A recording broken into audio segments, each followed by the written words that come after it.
আসসালামু আলাইকুম। 240 টাকায় 12টি কমলা ক্রয় করে 200 টাকায় 8টি কমলা বিক্রয় করলে শতকরা কত লাভ বা ক্ষতি হবে? তো চলুন আমরা শুরু করি। কি বলছে যে 240 টাকায় 12টি কমলা ক্রয় করে, তাহলে 12টি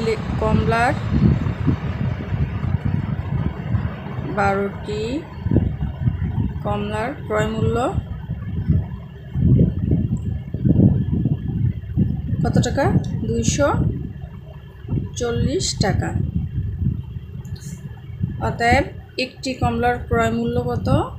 240 ভাগ 12 টাকা, 12 দুগুণে 24, 20 টাকা। এখানে আমরা একটি কমলা কেন বের করলাম?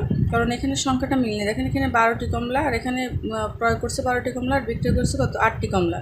তো আমরা যদি একটি কমলার ক্রয় মূল্য এবং একটি কমলার বিক্রয় মূল্য বের করতে পারি, তাহলে অঙ্কটা আমাদের জন্য সহজ হবে। আচ্ছা, তাহলে 12টি কমলার ক্রয় মূল্য, মানে একটি কমলার ক্রয় মূল্য বের করলাম 20 টাকা। তাহলে বিক্রয় মূল্য কত একটি কমলার? তার 8টি কমলায় বিক্রয় করছে কয় টাকা? 200 টাকা। তাহলে 8টি কমলার বিক্রয় মূল্য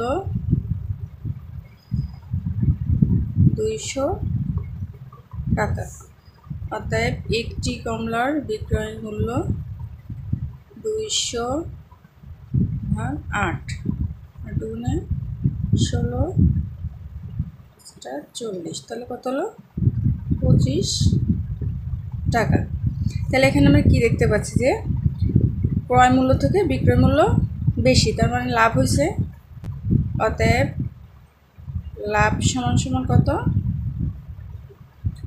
বিক্রয় মূল্য মাইনাস ক্রয় মূল্য সমান সমান হলো 5 টাকা। 5 টাকা লাভ হয়েছে একটি কমলা থেকে।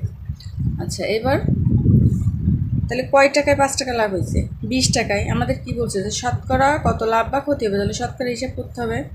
তাহলে 20 টাকায় লাভ হয় কয় টাকা? 5 টাকা। অতএব 1 টাকায় লাভ হয় 5 ভাগ 20 টাকা। অতএব 100 টাকায় লাভ হয় 5 গুণ 100 ভাগ 20। 5 কুড়ি 100, 5 পয়সা 25। তাহলে কী হলো? 25% লাভ। আশা করি বুঝতে পারছেন। অবশ্যই সাবস্ক্রাইব করে আমার পাশে থাকবেন এবং ভিডিওটা ভালো লাগলে কমেন্ট করে জানাবেন। ধন্যবাদ সবাইকে।